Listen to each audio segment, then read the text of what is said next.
Welcome to Bible study at Our Lady of the Wayside. We're on the fourth Sunday of Advent, and it's a time that a lot of us are thinking about presents and giving presents and thanking the people who send us presents. And this is a weekend where we get to come to Mass twice. And I will confess that when I learned that Christmas would be on a Monday, that I wondered, well, exactly what is going to be expected of us. And as it is, we have the privilege of coming to Mass on Sunday and also the privilege of coming to Mass on Monday for Christmas. And each time we come to Mass, Eucharist means Thanksgiving. But each time we come to Mass, especially when we're expected at Mass, the Lord gives us a gift.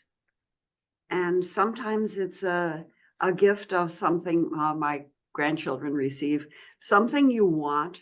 Maybe it's something that you've asked for and that you've been praying for a particular insight or a particular injection of grace. I find that happens rather often. Or maybe something you need, and the Lord gives you a gift and you don't even know that you've received it, but it's very, very real.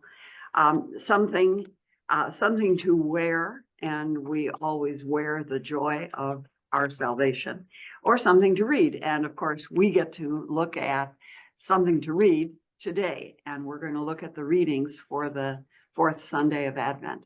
And we get a reading from 2 Samuel to start out.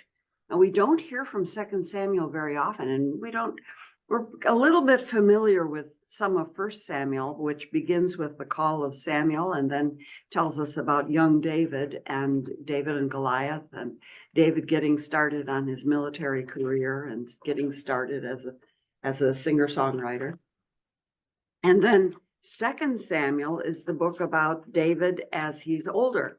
And mostly it's military strategy and espionage and dirty military tricks and fake news and intrigue and sex scandals and other kind of scandals. And in an early part of the book, we get the reading we're going to get today, which is David becomes aware that all of the gifts that he's received have been gifts of God, and that he himself has been so blessed as king. He's living in a palace, and he notices that the Ark of the Covenant is still in a tent, and his heart is so turned toward God that he wants to build God a glorious temple. And that really does sound like a good idea. And later we're going to have in the book of Haggai, the Lord is going to say, I'm in a tent and you're in a palace and I don't like it. But here, David says, I'm in a palace and you're in a tent and I don't like it. And God says, that's good. So sometimes our thinking might be in the right track, but the timing might be wrong. And so David says to Nathan, I'm going to build God a temple. And Nathan says, go for it. Sounds like a great idea. Nathan, speaking as himself, as a citizen of Jerusalem and a friend of David, but as a prophet, the Lord takes Nathan aside at night and says, nope, that's not what I want. I don't want David building me a temple now. I want his descendant, a man of peace, to build me a temple. But I will build David's house, thinking of the house as in his ancestry, his descendants, his dynasty. And so that's the promise that God makes to David. It's a covenant that God makes with David. And that the fact of that covenant goes through history, and people remember and they know that a son of David will be coming who will be truly special. And that's why, even a blind man would call Jesus son of David.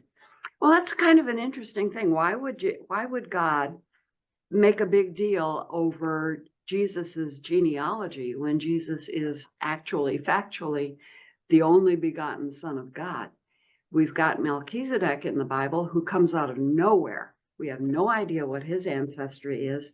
And yet he's the priest of the Most High God who offers bread and wine at the time of Abraham. So why would we get David, a human being, prophesied as the ancestor of Christ? So there's a lot to think about there. And part of it is that David has had two professions. His first profession was that of a shepherd, and his second profession, well after his military exploits, is the profession of king. And Jesus is both shepherd and king. And also, I think it's one of the most delightful things in the whole Bible that that God engineered things, that Jesus would be born in, of all places, Bethlehem. Bethlehem is a really little wayfarer kind of town. It's a sheep market town. And its big deal is it's a place where you'd go to buy a bunch of sheep, because that area is an area where the shepherds live and where people raise sheep. And that's where Jesse had his ranch, and his sons, including David, ran the sheep ranch. And David was the youngest of the sons, not even the handsome oldest son. But David was a shepherd, and the town, even before the time of Jesse, was named Bethlehem, which means house of bread. So then Jesus is going to be born in house of bread. And where does Jesus get put when he's a baby? He gets put in a feed box, which is called a manger. So it's as though Jesus, the bread of life, is put in this bread basket. He's put in a feed box. And then, of course, the animals aren't going to come and eat Jesus, but the symbolism of Jesus being born in house of bread and put in a feed box is pointing us to the Eucharist. Christmas is pointing us to the Eucharist, the great Thanksgiving. So we're going to get the Davidic covenant as our first reading.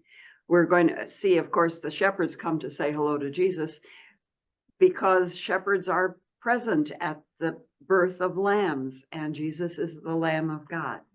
So all of these things are going to twine together with Christmas. And our readings today include the reading of the Davidic covenant from 2 Samuel. Then we get Paul is known for his long sentences, and the second reading is going to be all one sentence, challenge to the lectors of the world. And the third reading is going to be the story of the Annunciation. And we'll be able to dig into it here to look at the qualities of Mary as New Eve.